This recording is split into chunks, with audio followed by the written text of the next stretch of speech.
4公里，很短，短到很多人会把它当成一个普通跨境交通项目。但其实这4公里代表的远不只是长度，而是它把2座城市的时间成本压缩到了什么程度。新柔地铁一旦通车，改变的不会只是长低堵车，它会重新分配通勤、居住、用工，甚至企业把哪一段业务放在新加坡，哪一段放在柔佛。过去大家讲新山，常用的词是购物、住宿，成本更低。未来如果 RTS 和整套配套真的跑顺，新山就不只是新加坡旁边的消费外溢区，而会更像新加坡经济腹地向北延伸的一部分。所以今天我们不聊短线情绪，也不聊谁先赚到房价差，这4公里为什么可能把新马之间原本松散的跨境流动变成更稳定的双城经济结构。 RTS 不是单独存在的，它必须放进柔新经济特区，也就是 JSSEZ 的框架里看，意义才完整。因为过去几十年，新马之间最稳定的连接方式其实不是制度整合，而是通道整合。人可以过，货可以过，资本也可以过，但效率长期受制于关口、道路、审批，还有2边不同的行政节奏。结果就是新山和新加坡明明距离极近，却一直没有真正形成高效率的一体化都市圈。 RTS 要解决的第一件事就是把跨境流动从不确定变成可预测。按公开规划， RTS 通车后，高峰时段单向每小时可运送1万人，日运量目标可到数万人次。更重要的是，它配套的是更集中化的通关设计，而不是继续把大量流动压在长低公路上。对企业来说，可预测比便宜更重要，因为你可以接受租金高一点，但很难接受员工每天通勤时间失控，物流和商务往来也被堵在边境。 JSSEZ 的意义就在这里，它不是一句招商口号，而是试图把柔佛从新加坡的外围空间升级成可以承接产业、服务和人口分工的制度化节点。换句话说，过去的逻辑是先有需求，再勉强通行，现在的逻辑是先把骨架搭起来，再让资本和产业沿着这条骨架重排。对新加坡来说，这背后是现实压力，土地有限，人力成本高，工业和物流空间越来越紧。对马来西亚，尤其是柔佛来说，这是把地理邻近真正转化为发展收益的机会。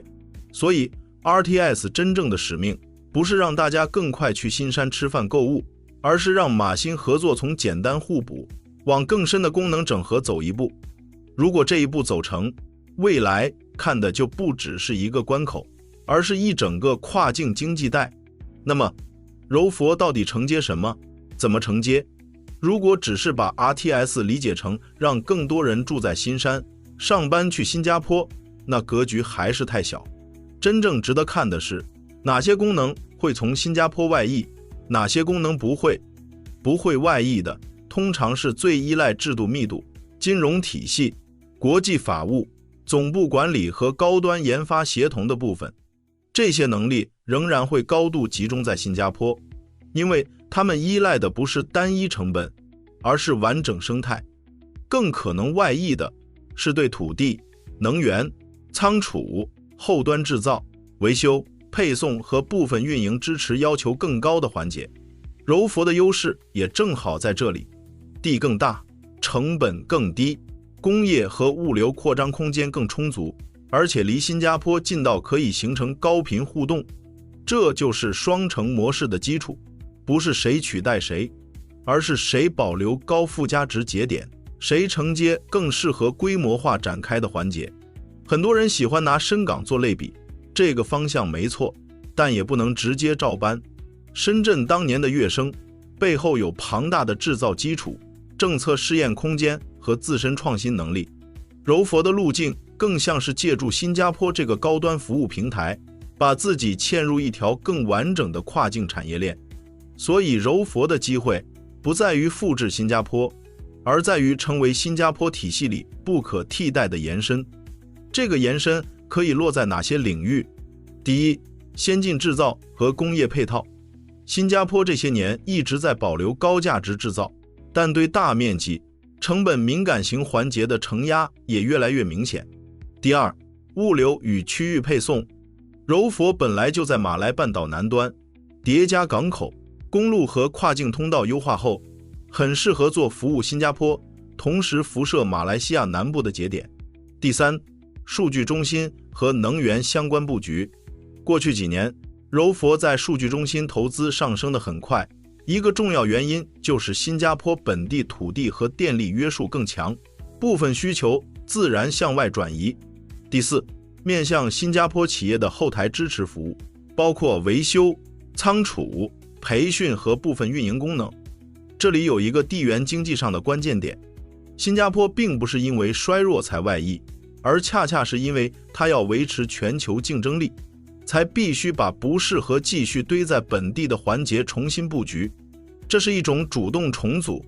对柔佛来说，能不能接得住，就看3件事。第一，制度协调够不够稳定？企业最怕政策今天开，明天收。第二，通关和人才流动够不够顺？你说是双城，结果一个工程师每天过关像碰运气，那就很难形成真正协同。第三，产业园区、住房、教育、医疗这些城市配套能不能跟上？因为企业迁移从来不是只看厂房，他看的是一整套生活和运营环境。说到底， RTS 只是把门打开，真正决定双城模式能不能成立的是门打开之后，两边有没有足够多的制度安排和产业落点去填满这条通道。如果有，柔佛就不只是新加坡的后方空间，而会逐渐变成新加坡产业链的一段前线。如果没有， RTS 就只是更高效的跨境通勤工具，仅此而已。说到这里，很多人最先想到的还是房产，但这一段反而最需要降温，因为每次大型交通项目出现，市场都会先把故事讲得很大，仿佛只要通车，周边资产就会自动重估。问题是，交通红利从来不是平均分配的，更不会无条件兑现。新山楼市过去已经经历过几轮很典型的预期交易，项目很多，故事也很多，但真正能稳定消化的，往往还是少数位置、少数产品、少数有持续需求支撑的地段。RTS 带来的真实价值，本质上不是概念，而是高频通勤。你要判断一个资产有没有长期支撑，先别看宣传册，先看3个问题。第一，它离站点到底多近？不是地图上的直线距离，而是现实中的步行时间、换乘便利和过关摩擦。第二，它服务的是不是稳定的跨境就业人口？第三，周边有没有商业、办公、教育、生活配套，能不能支撑长期居住，而不是只适合周末短住。真正受益最大的，通常是能嵌入通勤网络的物业，而不是整个城市一起上涨。因为 RTS 缩短的是关键节点之间的时间，不是把所有区域都变成同等价值。一个离站点很远，只能依赖接驳车，周边又缺乏产业支撑的项目，就算挂上 RTS 概念，长期也未必跑得赢。反过来，如果一个区域能稳定吸引在新加坡工作，但希望降低居住成本的人群，同时又能提供相对成熟的生活环境，那它的抗波动能力会更强。这里还有一个经常被忽略的现实，跨境通勤不是零成本。就算 RTS 把车程压缩到几分钟，通关、换乘、班次、工作时段、家庭安排，这些都会影响一个人是否愿意长期这样生活。也正因为如此，我对所谓通车即暴涨的叙事会比较保留。特区红利首先是给产业的，其次才可能传导到人口和资产，顺序不能倒过来，先有稳定就业流，再有稳定居住流，最后才会有更健康的资产定价。如果前2步没有站稳，第3步大概率会变成情绪驱动。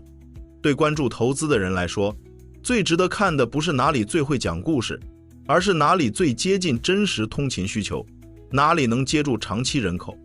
短线可以追热度，长期还是要看可达性、就业联系和城市功能。把这个逻辑抓住，很多噪音就会自动消失。所以4公里铁轨能不能改变格局？我的判断是，它本身不会自动创造格局，但它会大幅降低新格局出现的门槛。